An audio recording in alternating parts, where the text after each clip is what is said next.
Well, Britain has officially recognised Libya's rebels as the legitimate government and expelled all Colonel Gaddafi's diplomats. It's also unfreezing $150 million worth of Libyan oil assets to help fund the rebels. We're going to cross live now to the UK to speak to Mark Almond, a professor of modern history at Oxford University. Good to see you, sir. So a bit of house cleaning going on at the embassy in London, kicking out some of the Libyan diplomats there. But let's talk about the broader picture here. The opposition is basically winning the war without winning any battles. How can they represent a country they don't even control? Well, I think this is a problem. Traditionally, Britain has recognised governments not on the basis of whether we like them or not, but on whether they control the territory of the state. Colonel Gaddafi may have lost control of parts of Libya, but clearly the rebels don't control it yet. So this is setting a new precedent, and perhaps a rather dangerous one. The other problem is that the rebels on the ground seem to have stalled, even with the NATO bombing raids. And if we remember when this started more than 4 months ago, we were told it would be a matter of weeks rather than months.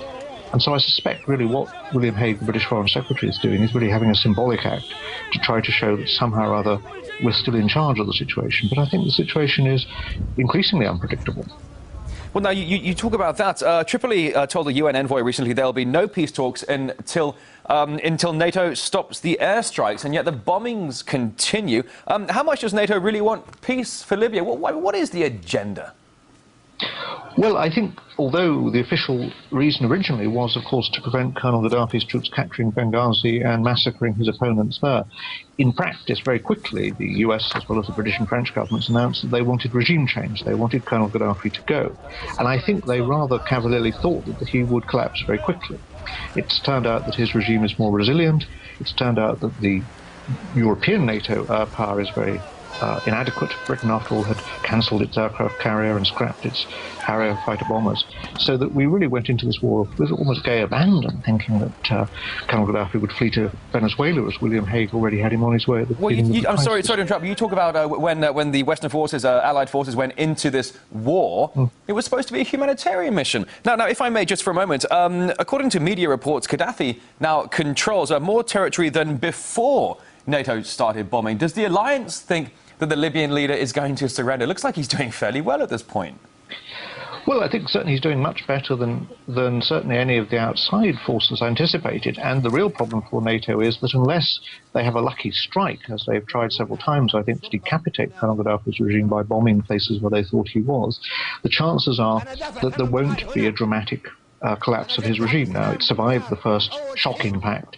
And so now the question is, will the rebels have sufficient resources to push on through perhaps months more fighting, or will their own divisions, their own inadequacies, their ill training and ill discipline gradually shift support back to Colonel Gaddafi? Will many Libyans... Sorry to interrupt again, but you mentioned the issue of will the rebels have resources. The frozen oil assets of Gaddafi are being handed over to the rebels now. I must ask you, where is the money going?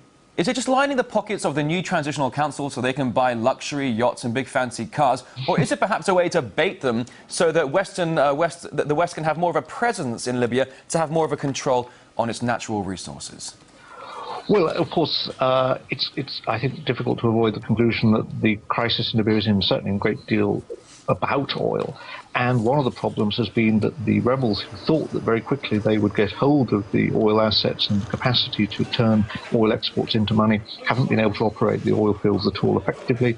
They need money to maintain their forces because, A, they need money for their social services such as they are, but also they need money really to buy support. And I'm afraid one subterranean aspect of this conflict is each side pays for mercenaries. We heard a lot about Colonel Gaddafi paying for his supporters. We've rather overlooked how far the rebels fight in return for cash. And of course, if there isn't a cash flow, they don't fight. And this is one of the reasons why Colonel Gaddafi's forces, who are perhaps better motivated, maybe better paid, have actually been able to resist rather more effectively than Paris and London expected. Now, yesterday Britain's foreign minister said that Gaddafi could actually stay in Libya if he stepped down. It seems like a bit of a change of heart here. Does NATO have any idea what it's doing or how this will end? It just seems like it's in one enormous mess. It is a big mess because, after all, Britain and France, along with the United States, pressed for Colonel Gaddafi to be indicted by the International Criminal Court of The Hague. therefore, they shouldn't really be in a position to decide what his fate is. In theory, this international tribunal will decide his fate. Now Alain Juppé and William Hague are saying it's not up to Britain and France to decide who rules Libya. I think if we look back over their statements in the last few months, we would have a very strong impression that they had a good idea who should be ruling Libya and also what the fate of Gaddafi should be. So, in practice, this symbolic decision to recognise the rebels, to kick out Gaddafi's diplomats from London, masks, I think, a deep embarrassment and indeed a strategic crisis for the NATO countries led by Britain and France. Mark Almond from Oxford University, many thanks. Thank you.